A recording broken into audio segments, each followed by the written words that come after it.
Olá, saudações a todos. Vamos dar continuidade com as nossas aulas, entrando agora na parte de divisão regional do mundo. Vamos começar os nossos estudos de relações internacionais a partir de agora com a Ordem da Guerra Fria. Vamos fazer um pincelar sobre a entrada na Ordem da Guerra Fria e, na sequência, vamos trabalhar alguns dos aspectos principais desse ordenamento político mundial, assim como a sua crise. Então, do mundo bipolar ao multipolar. Para nós entendermos alguns aspectos fundamentais da geopolítica mundial, são importantes alguns conceitos, como primeiramente o de Estado. Algumas das principais visões da geopolítica mundial são ditas estatocêntricas, estão centradas, estão vinculadas à ação dos Estados. Então, quem são os Estados? Os Estados são dotados dos ditos elementos essenciais. Sem qualquer um deles, o Estado não é um Estado que vulgarmente nós chamaríamos de país no sistema internacional. E quais seriam então esses elementos constituintes? O território é onde está assentado o Estado, tendo então uma base territorial continental, potencialmente um mar territorial e necessariamente espaço aéreo, onde há pessoas ligadas juridicamente a essa estrutura de poder que nós vamos chamar de povo. E nós temos ainda, entre os elementos do Estado, o poder. Este talvez seja o elemento fundamental, que se manifesta de duas formas.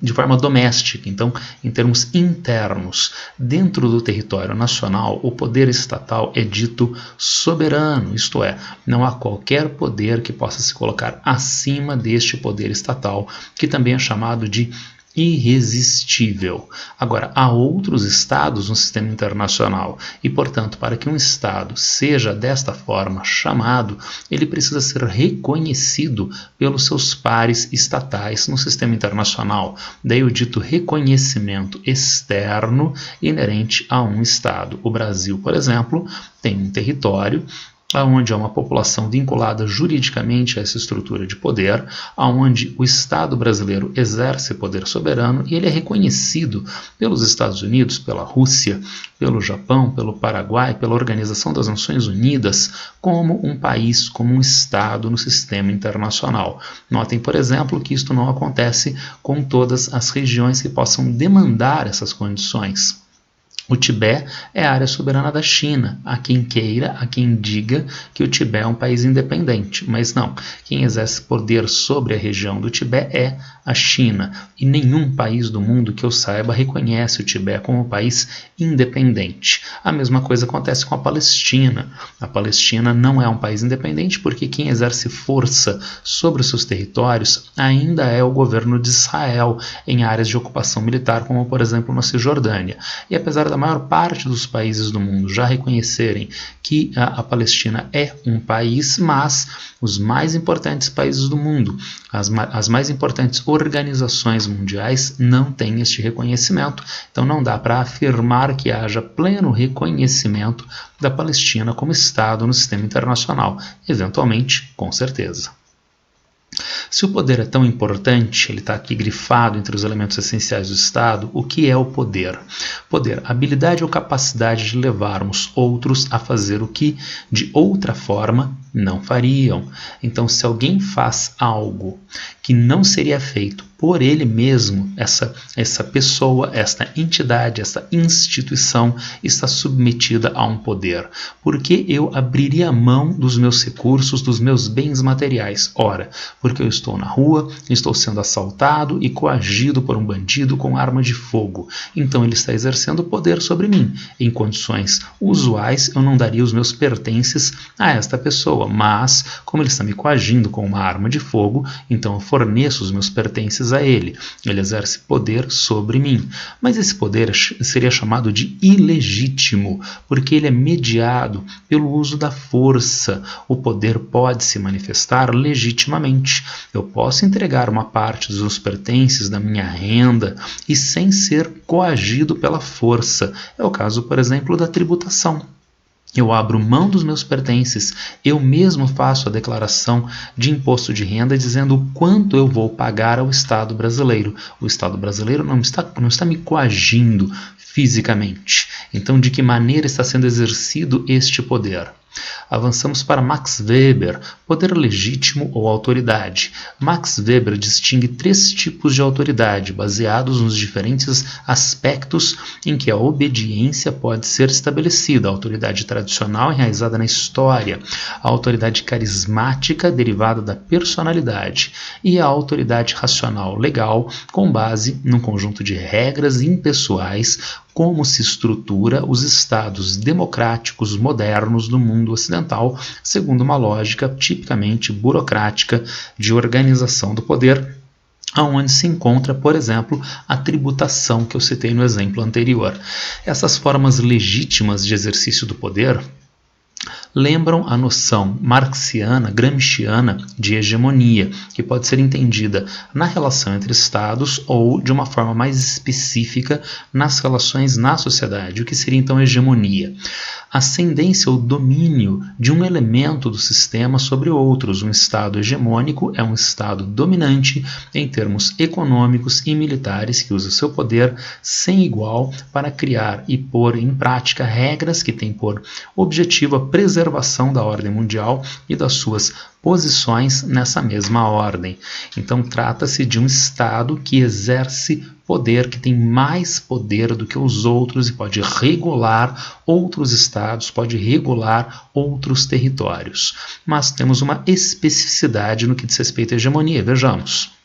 De acordo com Gramsci, hegemonia refere-se à capacidade da classe dominante exercer o poder através da conquista do consentimento daqueles que subjuga, como alternativa ao uso da coerção.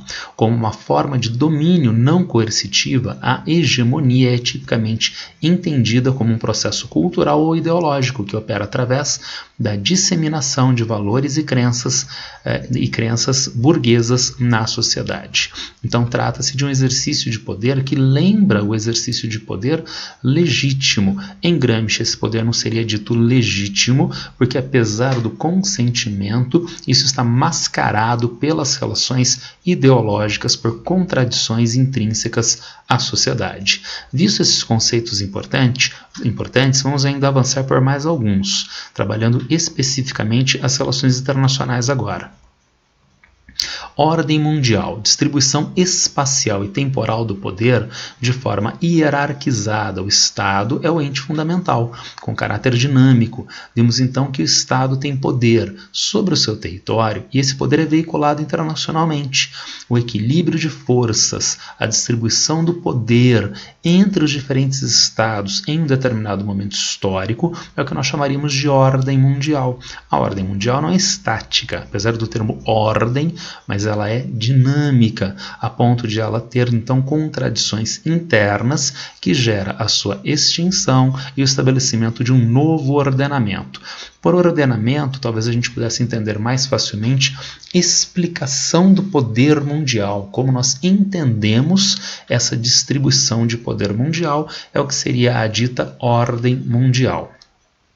Tanto ela é dinâmica que, em diferentes momentos, nós encontramos um balanço ou equilíbrio de poder. E o que é o equilíbrio de poder?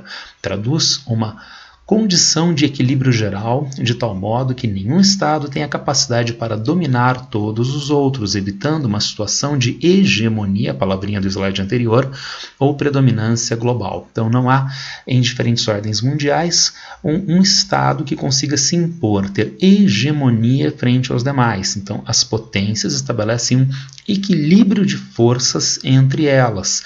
Cada uma das grandes potências mundiais consegue exercer domínio sobre determinadas regiões. Nessas regiões há uma condição hegemônica, manutenção ou ampliação das regiões de influência onde uma potência exerce hegemonia. É o caso, por exemplo, da América Latina durante o período da Guerra Fria. Nós vamos ver na sequência o caso da Europa Oriental durante o período da Guerra Fria. No primeiro exemplo, a América Latina sob influência dos Estados Unidos, a Europa Oriental sob influência da União Soviética, e nenhuma nem outra superpotência conseguia sobrepujar uma à outra. Finalmente, como os países se relacionam neste ordenamento mundial? Temos pelo menos duas formas antagônicas de fazer esta averiguação. Realismo. O Estado é o único ator do sistema internacional, é um ator unitário, racional, e a segurança nacional ocupa o topo da hierarquia dos assuntos internacionais. O realismo valoriza em última instância a soberania dos países. Tendo em vista a ideia de soberania, nenhum país, nenhuma entidade tem capacidade legítima e eficiente de constranger outro. Então, como os países se relacionam? Pelas relações de força, pelas relações de pressão. E os países que têm melhores recursos têm capacidade de coagir, de constranger mais facilmente os demais. E nessa perspectiva, os países sempre investem em recursos para ampliação de forças, recursos econômicos, políticos e principalmente militares, para se defenderem e para constrangerem outros países. É o que Estados Unidos e União Soviética, nós vamos ver na sequência, faziam durante o período da Guerra Fria, para se proteger um do outro, para constranger um ao outro, dentro desta ótica dita realista. Se o realismo consegue explicar a relação entre Estados Unidos e União Soviética durante a Guerra Fria, ele não consegue explicar, por exemplo, a relação entre os países da integração europeia na década de 1950, mercado comum europeu, ou na União Europeia, a partir dos anos 1990. Eles estabilizaram a relação entre eles. Nós temos uma outra forma de explicar esta relação entre os países. É o liberalismo e o funcionalismo. Na verdade, todas as outras teorias explicativas do sistema internacional fazem contraponto ao realismo. E o que diriam essas teorias? Identificação de relações de dependência que podem estabilizar as relações entre os estados. França e Alemanha, na atualidade, não têm mais uma relação estritamente de desconfiança, de consequente animosidade. Ao contrário, porque eles desenvolveram laços comerciais, laços institucionais, através dos quais, se a França gerar prejuízo para a Alemanha e vice-versa, o prejuízo é para o próprio agressor, dado o tremendo enlace que está dado entre essas economias, entre estas sociedades, tendendo, portanto, a estabilizar a relação entre eles. Esses conceitos são relativamente importantes e fiquem tranquilos que nós vamos voltar a eles durante boa parte da nossa apresentação. Transição para a ordem bipolar. Então, se nós vamos estudar a ordem da Guerra Fria, a ordem bipolar da Guerra Fria, como ela veio a se constituir. Aqui nós encontramos uma linhazinha do tempo partindo do século XIX, quando nós temos maturação do chamado capitalismo monopolista, com competitividade entre burguesias nacionais. Então nós tínhamos burguesias nacionais que buscavam fazer valer as suas necessidades em escala mundial.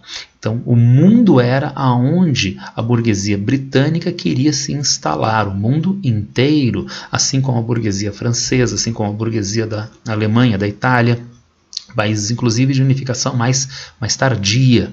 Agora, como essas burguesias buscavam se manifestar internacionalmente? Ora, através dos seus governos. O Estado era um veículo internacional dessas necessidades das diferentes burguesias, criando, portanto, burguesias nacionais competitivas. A burguesia francesa competia com a burguesia britânica, com a burguesia alemã, através dos seus estados. Isto manifesta duas contradições, pelo menos.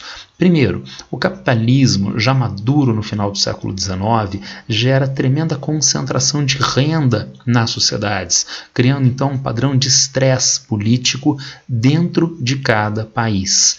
Há um segundo problema, porque se essas burguesias são competitivas através dos seus estados, esses estados vão atritar uns com os outros, podendo isso se desdobrar em inclusive conflitos armados. Estas contradições acabam então se desenrolando na Primeira Guerra Mundial entre 1914 e 18, não apenas. As contradições domésticas dão margem para formas alternativas de organização da sociedade frente à estrutura capitalista. Trata-se da Revolução Russa na Rússia, eventualmente União Soviética. Trata-se do nazifascismo europeu. E esta ordem mundial, que a gente chamaria de imperialista multipolar do século XIX, atravessa então a Primeira Guerra Mundial, período entre guerras, e chega até a Segunda Guerra Mundial, de 39 a 45. Na Segunda Guerra Mundial, uma dessas forças, o nazifascismo italiano, alemão também, o Japão, entram em crise, são derrotados, surgindo então, a partir da Segunda Guerra Mundial, duas forças: os Estados Unidos e a União Soviética na Guerra Fria, sendo os Estados Unidos dotado de uma ideologia capitalista com propriedade privada dos meios de produção, isto é, a terra, a fazenda, o banco, a indústria são de um proprietário privado, são de um burguês. Em uma economia de mercado, a economia se estrutura para atendimento às necessidades de mercado, para que o burguês possa ter acumulação ilimitada, para que possa haver a reprodução do capital, crescimento da riqueza acumulada e concentrada na sociedade. A União Soviética, diferentemente, tem uma ideologia socialista, isto é, propriedade estatal dos meios de produção, a terra, fazendas, né? A terra, os bancos, as indústrias são de propriedade estatal. Cuidado com aquela confusão.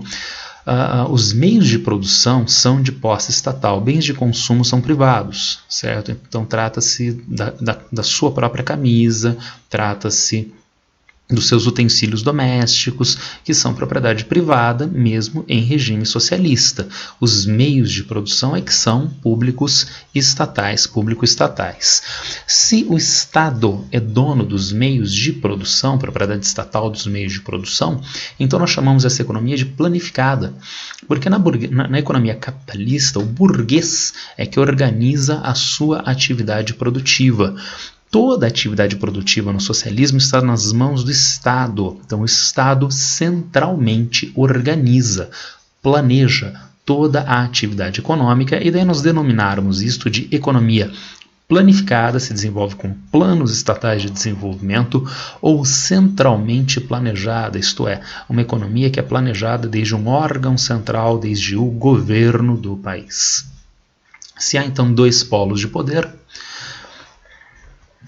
nós vamos ter uma divisão do mundo ligada a esses polos de poder, a partir do final da Segunda Guerra Mundial, na Conferência de Yalta, onde as superpotências que serão vencedoras da Segunda Guerra Mundial dividem a Europa, vamos ver uma sequência, dividem o mundo segundo as suas áreas de influência, que nós vamos encontrar a Europa Oriental vermelha, a área de influência da União Soviética, e a parte azul, Europa Ocidental, a área de influência dos Estados Unidos, como nós vimos naqueles slides anteriores.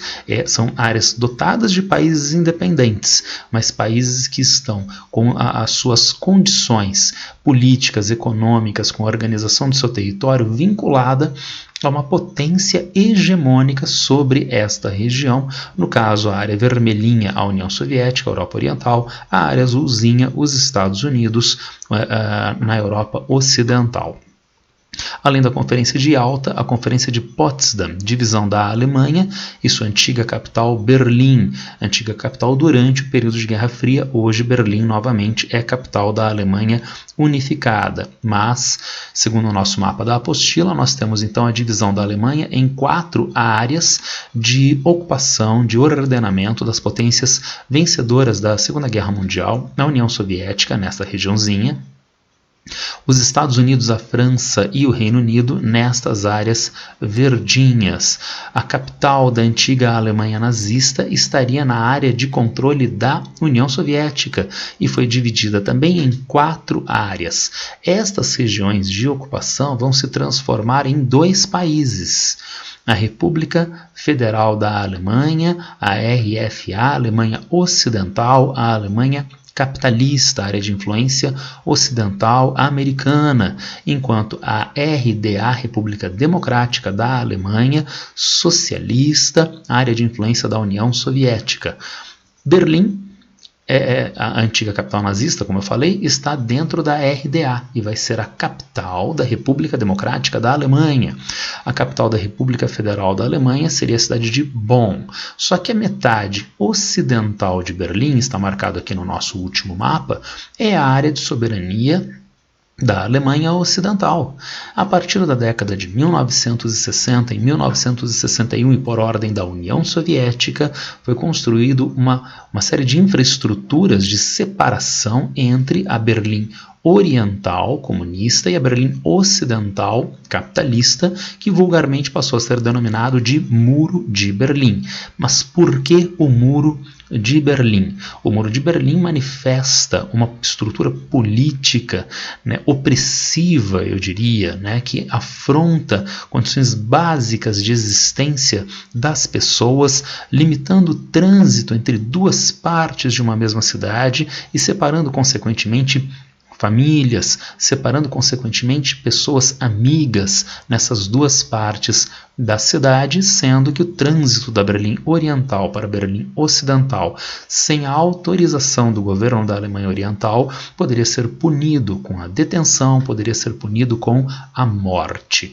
Então trata-se de uma política opressiva do governo comunista da Alemanha Oriental em relação às suas populações. Mas tem um segundo motivo para a construção do Muro de Berlim: a fuga de cérebros, o trânsito de força de trabalho de altíssima qualificação, que acontece hoje em grande parte de países em desenvolvimento, como o Brasil, como a Índia, em direção a países de alto desenvolvimento econômico. Na Alemanha Oriental, em regime socialista, os investimentos em educação, inclusive com graduação e pós-graduação, eram investimentos elevados. Então havia formação massiva de força de trabalho com alta qualificação, mas aonde um engenheiro aeronáutico poderia ter rendimentos mais elevados? Na economia socialista da Europa Oriental ou em países ocidentais como a França, como o Reino Unido, como os Estados Unidos?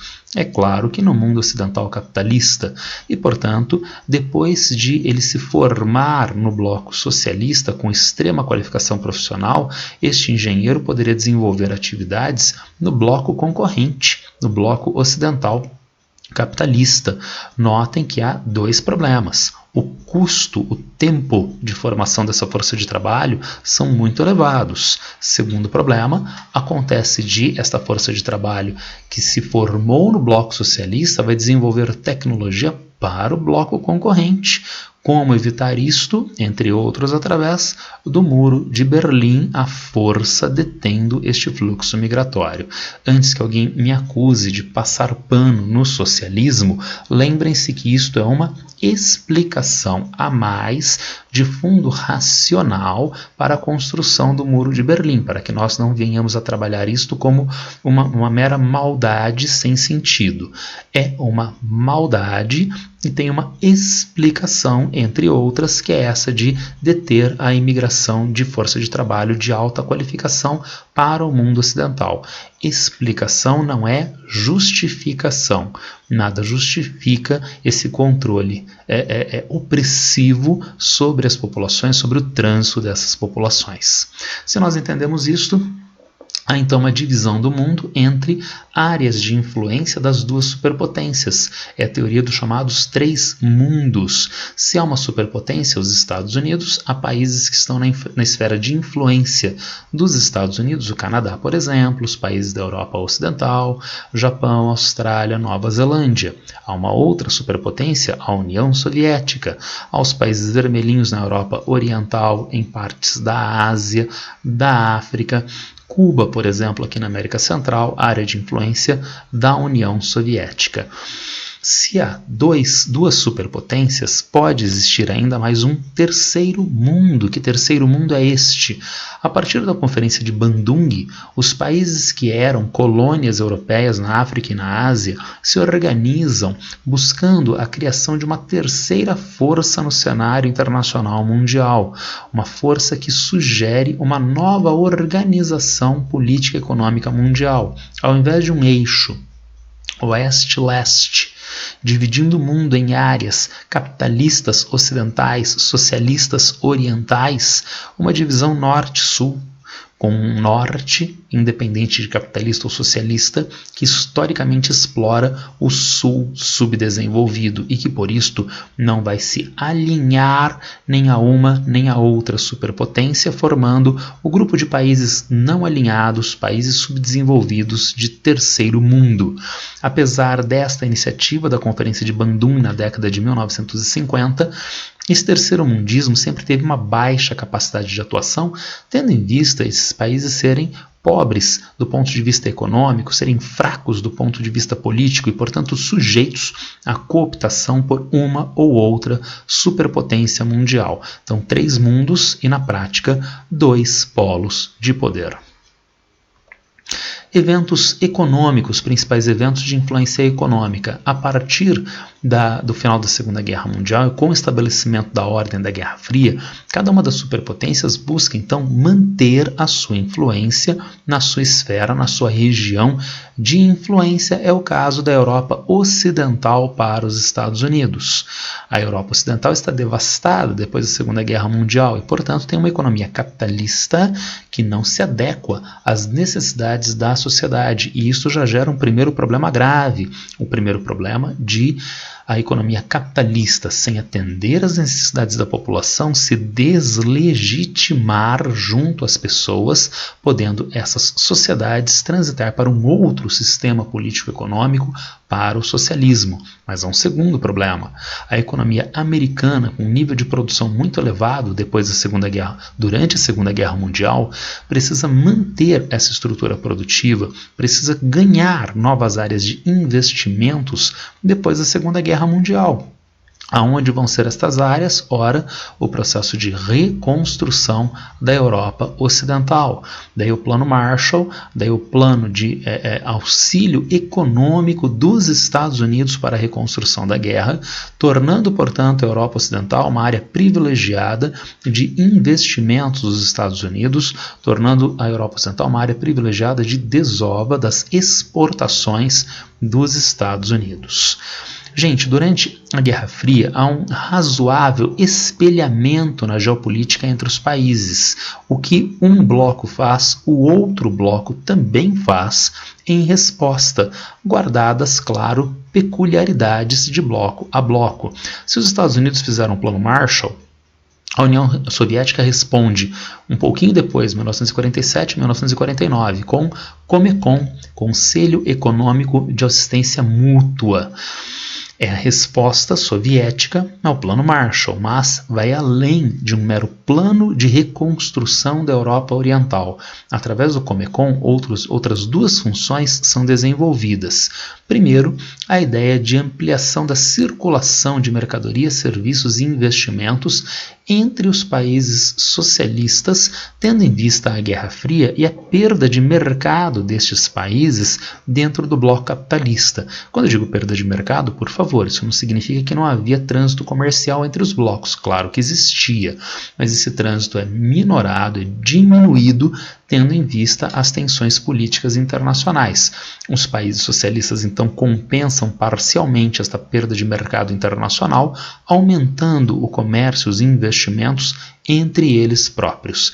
É claro que as economias socialistas estão submetidas a estruturas políticas autoritárias e, portanto, a União Soviética, líder do bloco socialista, hegemônica sobre a sua área de influência, vai buscar organizar a estrutura produtiva, estabelecendo uma divisão territorial do trabalho entre ela, a União Soviética, e os demais países, que em grande parte favorece a economia da própria União Soviética, sendo que isto é um fator de descontentamento, de pressão do bloco socialista contra a União Soviética. Veremos isto no final da apresentação. O Comecon vai durar de 1949 a 1991, ele termina junto com o fim da União Soviética, o fim da ordem da Guerra Fria. Organizações militares. Se os Estados Unidos fizeram então um plano Marshall garantindo a reconstrução da Europa Ocidental, com agora um capitalismo legítimo às próprias populações, tendo em vista suas necessidades materiais serem plenamente abastecidas, atendidas, mas o capitalismo da Europa Ocidental ainda não está protegido completamente, tendo em vista que nenhum país da Europa Ocidental tem forças militares de defesa frente à União Soviética. A resolução disso se dá em 1949 com a criação da Organização do Tratado do Atlântico Norte, envolvendo os países da Europa Ocidental, o Canadá e os Estados Unidos. A OTAN tem um dispositivo de defesa mútua. Qualquer país da OTAN atacado por uma potência estrangeira pode acionar a OTAN de modo que todos os países declaram guerra ao agressor. Nenhum país da Europa Ocidental tem forças militares para fazer frente à União Soviética. Mas um ataque soviético à França, ao Reino Unido, seria como um ataque soviético aos Estados Unidos. Isso estende as forças militares, a proteção militar americana a estas regiões. Mas a OTAN cumpre ainda uma outra função, caráter ofensivo frente à União Soviética. Estamos nos anos 1940 e 1950. Ainda falta 2 décadas para o desenvolvimento de mísseis balísticos intercontinentais. As forças militares se desenrolam como o que nós chamaríamos hoje de forças convencionais. Um ataque militar americano à União Soviética exige mobilização de tropas nos Estados Unidos, atravessar todo um Oceano Atlântico, toda uma Europa Ocidental, toda uma Europa Oriental, até chegar ao território da União Soviética. Não dá para abreviar esse trajeto? Dá sim, instalando as tropas americanas nos países da Europa Ocidental, já é a economia de um Oceano Atlântico e de meia Europa no desenrolar de uma guerra contra a União Soviética. Então as tropas americanas já ficam muito mais próximas do adversário geopolítico, a União Soviética, através da OTAN. Como eu disse para vocês, a geopolítica da Guerra Fria tem uma espécie de espelhamento. Então, se os Estados Unidos desenvolvem OTAN, na década de 50, 1955, vem o Pacto de Varsóvia, que também tem a mesma função de defesa mútua. Um ataque a qualquer país do Pacto de Varsóvia é um ataque a todos os países, é uma declaração de guerra da União Soviética ao agressor. E o Pacto de Varsóvia também cumpre uma segunda função antagônica frente a esta ofensividade americana. Contenção estratégica frente ao Ocidente. Na verdade, a Rússia, eventualmente a União Soviética, é um país calejado pelas intervenções militares ocidentais. Foi o que aconteceu durante as guerras napoleônicas, foi o que aconteceu com a ocupação soviética a ocupação nazista sobre a União Soviética durante a Segunda Guerra Mundial. E agora, depois da Segunda Guerra Mundial, o país adversário da União Soviética, os Estados Unidos, instalam tropas às cercanias, mais ou menos próximas da União Soviética na Europa Ocidental. Então, para se proteger de um eventual ataque, a União Soviética coloca suas tropas fora do seu território, nos países da Europa Oriental.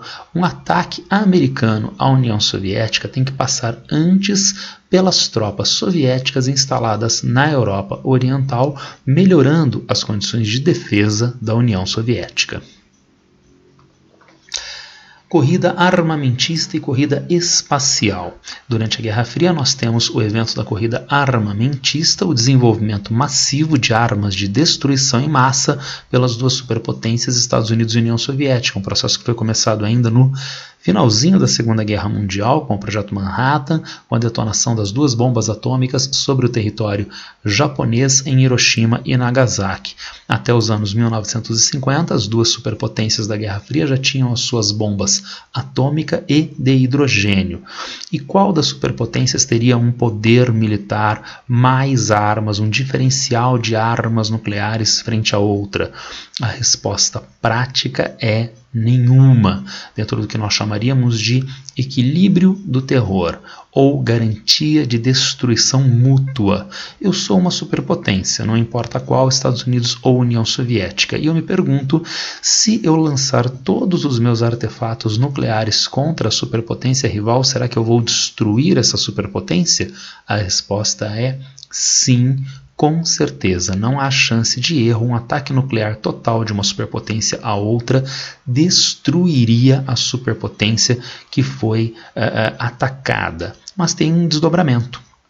seria impossível também a superpotência atacada não detectar o ataque. E, consequentemente, seria impossível que a superpotência atacada, antes de as bombas caírem no seu território, não rechaçasse o ataque com tudo que ela tivesse, fazendo com que o primeiro agressor também fosse destruído. Enquanto houvesse este equilíbrio do terror, a garantia de que as duas superpotências, a garantia de que a vida na Terra como nós a conhecemos deixaria de existir, uma guerra nuclear na prática estaria evitada. Se a guerra nuclear, pelo equilíbrio do terror, estaria evitada, como as superpotências se confrontariam? Uma forma é ideológica, por exemplo, através da corrida espacial. Denominação tanto midiática, cunhada em grande parte pelos Estados Unidos, para designar a ideia de tecnologias de pesquisa espacial que tivessem um caráter inédito. Uma corrida espacial que teria sido lançada primeiramente pela União Soviética com o lançamento do primeiro satélite em órbita, o Sputnik, depois o primeiro ser vivo na órbita terrestre, a cadelinha Laika, e eventualmente o primeiro homem no espaço, Yuri Gagarin. Os Estados Unidos estariam então perdendo a chamada corrida espacial, mas investiram maciçamente em projetos espaciais e durante o projeto Apollo, com a Apollo 11, teriam chegado à Lua e, consequentemente, ganhado a dita corrida espacial. Vejam que são termos midiáticos que traduzem valor ideológico.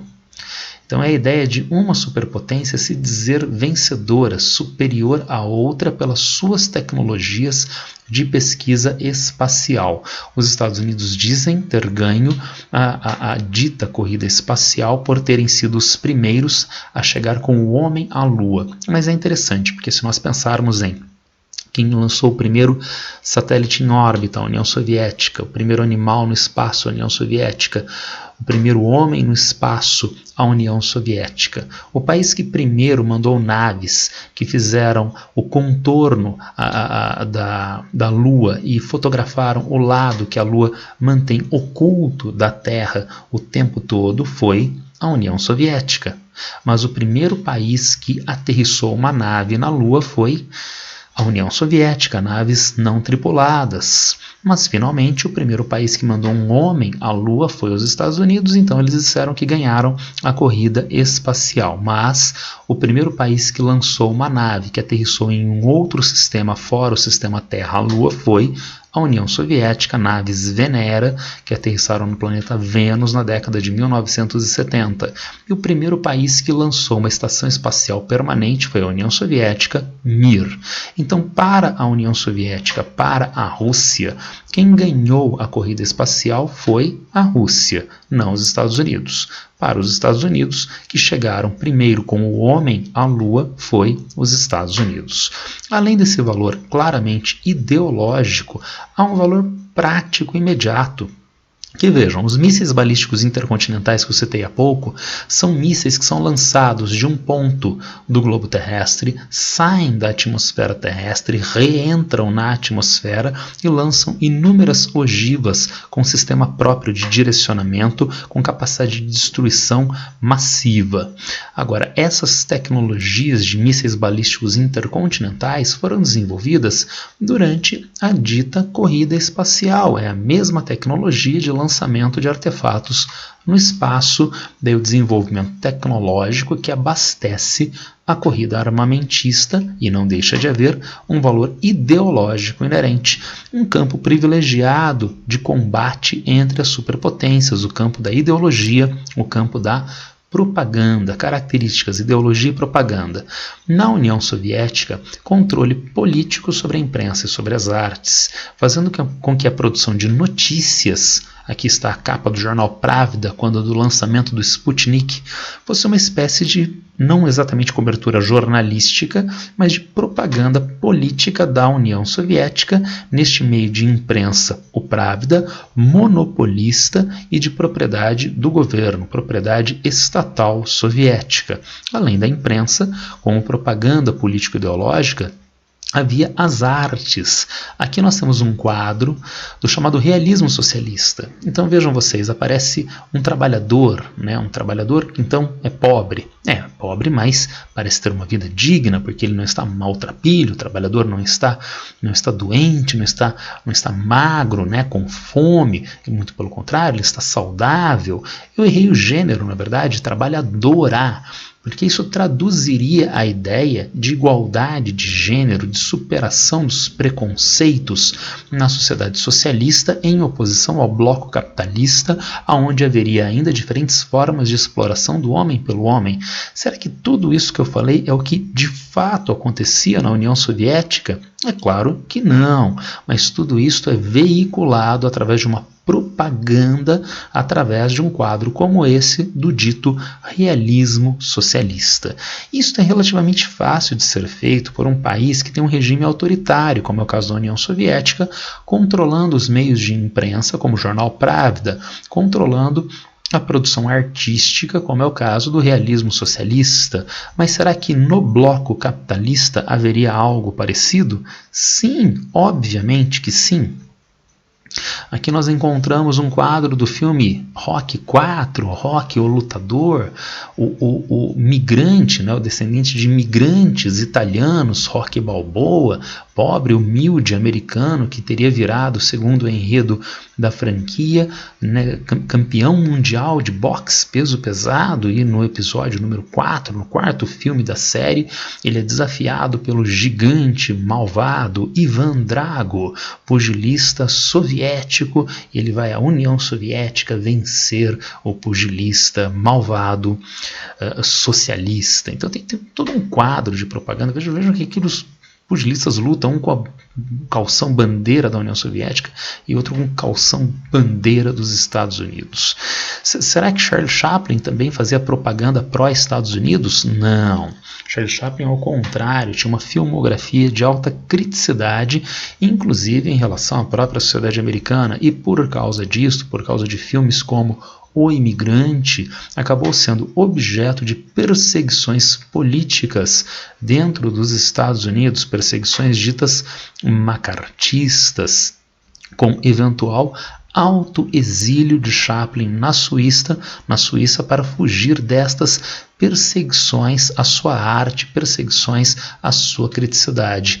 Outros não tiveram a mesma sorte. É o caso de Trumbull, roteirista hollywoodiano que chegou a ser preso, acusado de atividades subversivas, atividades contra-americanas por essas práticas macartistas. Além disto, nós temos a indústria cultural e influência do governo na própria produção cultural. Aqui nós encontramos Clement Greenberg, um crítico de arte que é fortemente vinculado ao expressionismo, né, a arte expressionista americana, ou ocidental, eu diria, da segunda metade do século XX. Agora vejam, esta arte ela está ligada à ideia de um gênio livre criador, um indivíduo que tem uma visão genial, distinta da média da sociedade, e este indivíduo tem capacidade de manifestar esta visão na sua arte. Uma série de elementos do individualismo que são caros à sociedade ocidental burguesa acabam presentes nesta arte e, em grande parte, se opondo a isto, realismo socialista, que é uma arte vinculada à ideia classista, é a visão de classe, é a visão proletária da realidade. Se a União Soviética direcionava explicitamente, autoritariamente, a arte com vistas ao realismo socialista, esta arte individualista ocidental era frequentemente estimulada, incentivada pelo governo americano, que patrocinava exposições de arte e patrocinava artistas ligados a essa estrutura de arte em oposição à União Soviética. Notem que esse slide não deve ser entendido como malvado e bonzinho. Quem é malvado? A União Soviética, que direcionava a arte, ou os Estados Unidos, que diziam não fazer esse direcionamento, mas de fato o faziam? Nenhum, nem outro. Não vamos partir de um juízo de valor, vamos caracterizar o que acontece de parte a parte com o objetivo intrínseco dessas ditas superpotências, que é a de capitalização política, de capitalização simbólica. Características de aumento de juridicidade no cenário internacional. Depois da Segunda Guerra Mundial e com a criação da Organização das Nações Unidas, nós chegamos a um quadro de maior juridicidade, isto é, de normas que organizam um determinado sistema, nesse caso, os países no mundo, sistema internacional. Essas normas são legítimas porque os países concordam, porque os integrantes concordam com essas normas. E um segundo aspecto importante, essas normas têm alguma força de implementação. Em cada país, como nós vimos no primeiro slide, nós encontramos um Estado que é soberano. Poderíamos dizer, a juridicidade de última instância em cada país está a cargo do Estado. E isso traduz também a sua soberania. A juridicidade que o sistema internacional atinge depois da Segunda Guerra Mundial é a maior da sua história, mas não é igual à juridicidade que cada país tem dentro do seu território nacional, porque os países no sistema internacional continuam sendo considerados soberanos, inclusive pela própria ONU, a Organização das Nações Unidas. Então, para que serve a ONU? Busca da paz mundial. Mas uma reflexão rápida. Na vigência da ONU nós tivemos conflitos como a Guerra da Coreia, como a Guerra do Vietnã, guerras civis, problemas de alta gravidade. Será que a ONU consegue manter esta paz mundial? Bom, vejamos. A ONU se comporta como um sistema dotado de legitimidade. Aonde aparece a legitimidade da ONU, senão na Assembleia Geral, onde nós temos a participação de todos os países membros. E cada país membro tem direito a discurso e zegoria. Discurso, inclusive, na abertura dos trabalhos da Assembleia Geral, que acontece todo ano no segundo semestre, normalmente no mês de setembro. E todos os países podem votar na Assembleia Geral, sendo que cada voto vale um voto, e isto não é uma tautologia. No Fundo Monetário Internacional, no Banco Mundial, os votos dos países são proporcionais à compra de cotas. O voto americano no Banco Mundial vale muito mais do que o voto brasileiro. O voto americano vale mais do que o voto brasileiro? Vale mais do que o voto paraguaio na Assembleia Geral das Nações Unidas? Não. Cada voto vale um voto. Mas a Assembleia Geral não tem capacidade, por exemplo, de propor intervenção militar ou sanções contra países. Quem tem esta prerrogativa é o Conselho de Segurança, que manifesta, portanto, a força da organização. O Conselho de Segurança pode ter participação de todos os países da Assembleia Geral, mas entre os 10 membros rotativos. Ele tem 15 membros e, portanto, 5 membros têm já um privilégio de serem permanentes. Além de serem membros permanentes, estes membros têm o chamado direito de veto. Todas as deliberações do Conselho de Segurança devem ser aprovadas por maioria de 9 votos. Entretanto, os membros permanentes não podem vetar a deliberação. Eles têm o direito de veto se 14 membros aprovaram e um membro permanente vetar, está vetado, ele tem direito de veto. Quem são os membros permanentes? São as maiores potências, muito cuidado, do imediato pós-guerra. Não são as maiores potências da atualidade, são as maiores potências depois da Segunda Guerra Mundial. O Japão e a Alemanha são países bastante destacados no cenário mundial na atualidade, mas no imediato pós-guerra são países vencidos e, portanto, submetidos aos países vencedores, não vão ter uma posição destacada no Conselho de Segurança da ONU. Então são potências do Conselho de Segurança da ONU, membros permanentes: Estados Unidos, União Soviética, China, que vira a China de Pequim no final dos anos 1960, a França e o Reino Unido, os 5 membros permanentes do Conselho de Segurança. Eu deixei uma pergunta em aberto agora no começo do slide. A ONU não consegue, parece, manter a paz mundial. Então para que será que ela serve?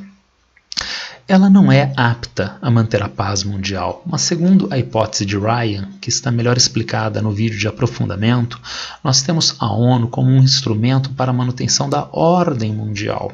Então a ONU tem um formato, um desenho político institucional através do qual a ONU congrega a si as maiores potências mundiais, sendo que essas potências têm um ambiente legítimo onde elas podem debater, onde elas podem resolver não violentamente os seus conflitos.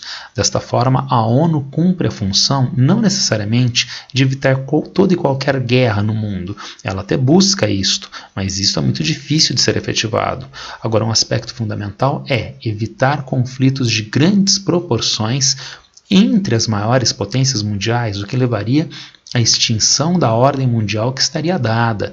E isto a ONU conseguiu fazer ou contribuir para acontecer razoavelmente bem nas últimas décadas. Na vigência da ONU, as maiores potências mundiais não tiveram conflitos armados entre elas, como aconteceu na vigência da Liga das Nações, a Segunda Guerra Mundial.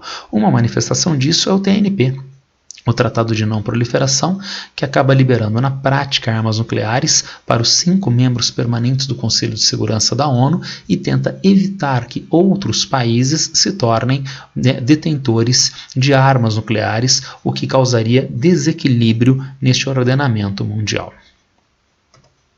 Crise da Guerra Fria.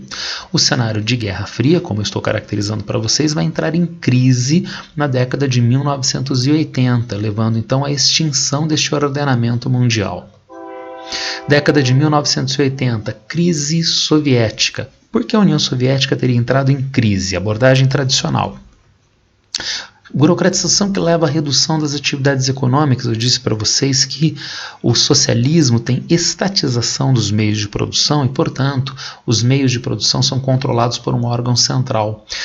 Uma economia mais complexa do mundo, inclusive do bloco socialista na década de 1980, dificilmente pode ser bem organizada por um único órgão central em longos planos de 5 anos, planos quinquenais de desenvolvimento da atividade econômica. A burocratização levava à redução da atividade econômica, com queda na qualidade de vida da população.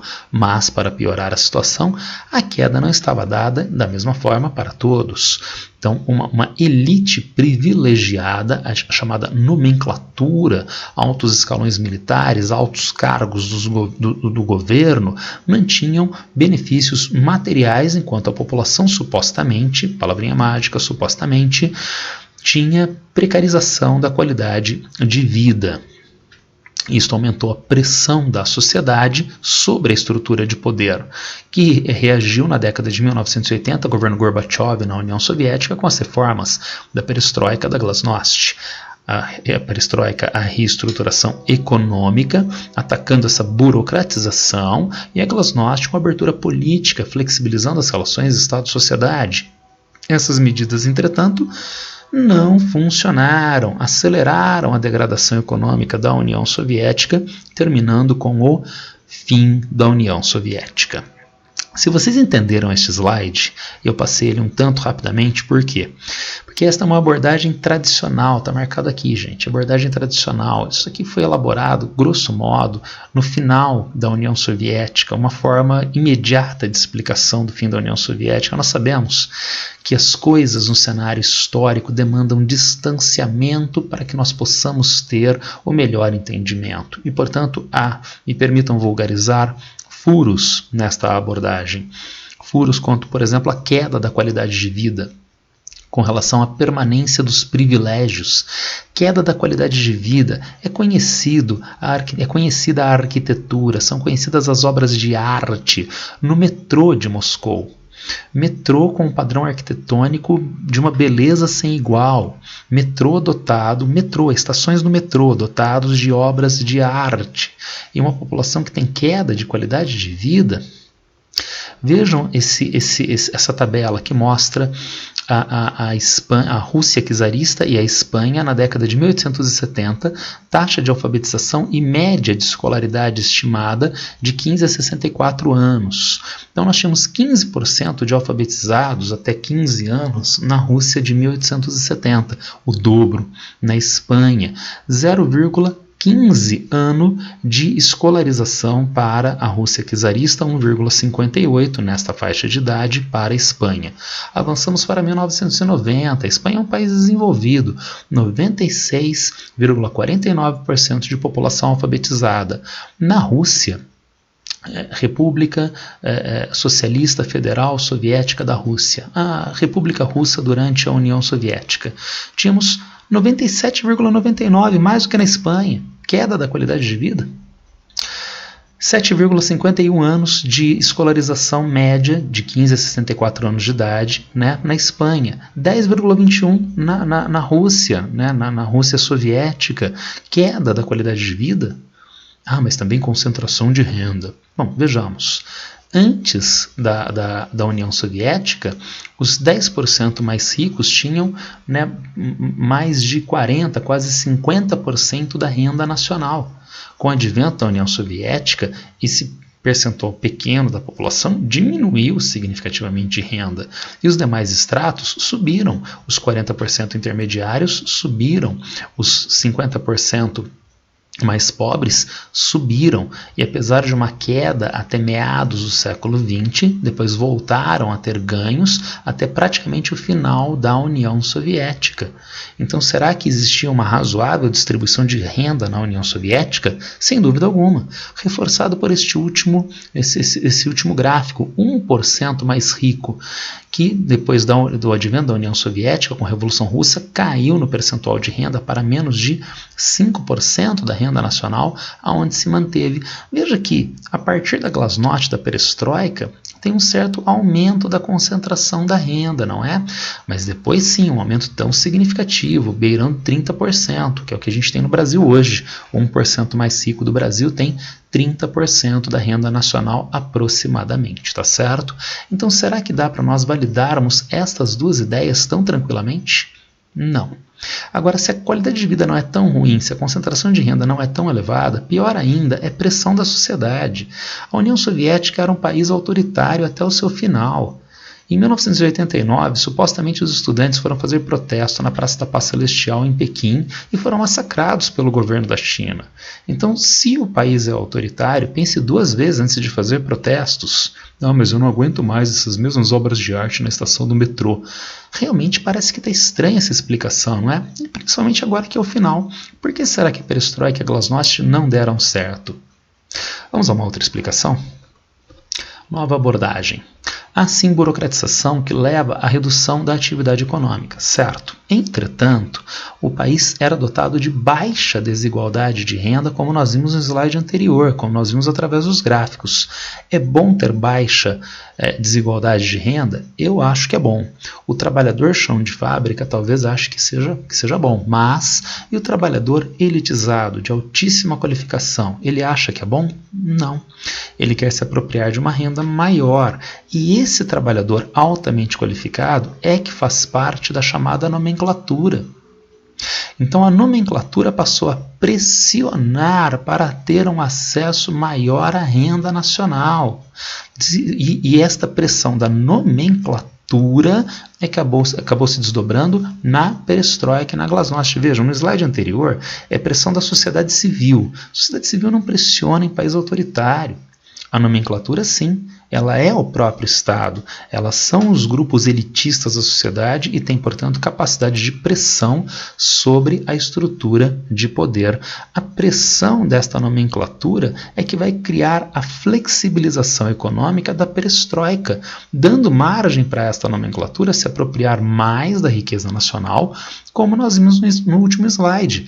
Na década de 1980, houve crescimento da concentração de renda na União Soviética, aumento da concentração de renda.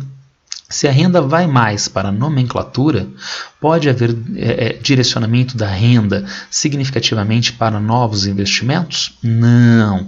Redução dos investimentos quanto mais a nomenclatura se apropria da renda nacional. Com redução dos investimentos, a economia piora ainda mais. A outra explicação, a explicação anterior, deu margem para a gente entender por que a perestroika não funcionou?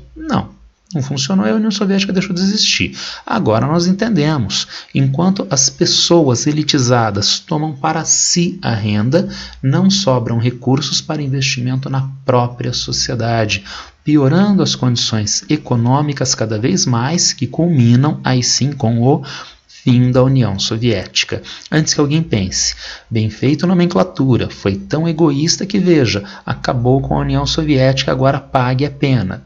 Não, a nomenclatura gostou bastante do fim da União Soviética, porque todo aquele patrimônio estatal de um país socialista que tinha um Estado detentor dos meios de produção passou a ser redistribuído com espólios de guerra entre os próprios nomes da nomenclatura. Os altos escalões militares, os altos cargos de governo é que passaram a se apropriar das grandes empresas de transporte, de energia, de telecomunicações, cumprindo, portanto, o ideal de aumento de riqueza da velha nomenclatura. Se a União Soviética entrou em crise nos anos 1980, isso gera desdobramentos para sua região de influência, crescente ilegitimidade soviética sobre o leste europeu. Gente, qualquer regime político, e voltando aos primeiros slides, legitimidade da força, tá? Então qualquer regime político ele se estabelece sobre dois pilares, o pilar da força propriamente e o pilar da legitimidade. Se um deles fica fraco, se um deles vier a ruir, então todo o sistema desaba. Com a crise econômica da União Soviética, com a crise econômica do socialismo, as condições de vida na Europa Oriental começaram a se degradar, levemente que fosse, mas começaram a se degradar, minando o pilar da legitimidade do socialismo. Então sobra o exercício da força da União Soviética, tropas do Pacto de Varsóvia que controlam a região. Entretanto, tropa não é barato. É necessário, então, força econômica para a manutenção das tropas na Europa Oriental. Sem capacidade econômica, a União Soviética tem que retrair essas tropas do Pacto de Varsóvia. Tirou a força, a legitimidade já era debilitada, o socialismo cai como um castelo de cartas na Europa Oriental. Eu me lembro que apenas um chefe de Estado-governo, Nicolau Ceausescu, presidente da Romênia, é assassinado durante o processo de transição com o fim do socialismo. Todos os outros presidentes simplesmente renunciam ao socialismo, renunciam aos seus cargos e o socialismo cai na região. E aí nós temos o gráfico que mostra, desde a queda do Muro de Berlim, a ideia de aumento da influência ocidental na antiga área da Europa Oriental, influência europeia ou influência americana. A União Soviética deixa de existir, termina, portanto, a ordem da Guerra Fria, havendo então o mundo da tríade dos anos 90, o mundo dos três polos de poder, os Estados Unidos, a integração europeia, agora já na forma de União Europeia, e o bloco asiático nos anos 90, ainda sob liderança do Japão, mas com eventual crescimento da economia chinesa. Vamos averiguar essa tríade e outras características da atual ordem mundial numa próxima aula. Em relação à Guerra Fria, era isso que eu tinha para passar para vocês. Se ainda houver alguma dúvida, alguma pergunta, entre em contato comigo pelas redes sociais. É isso por hoje. Abração, beijão para todos e boa sorte.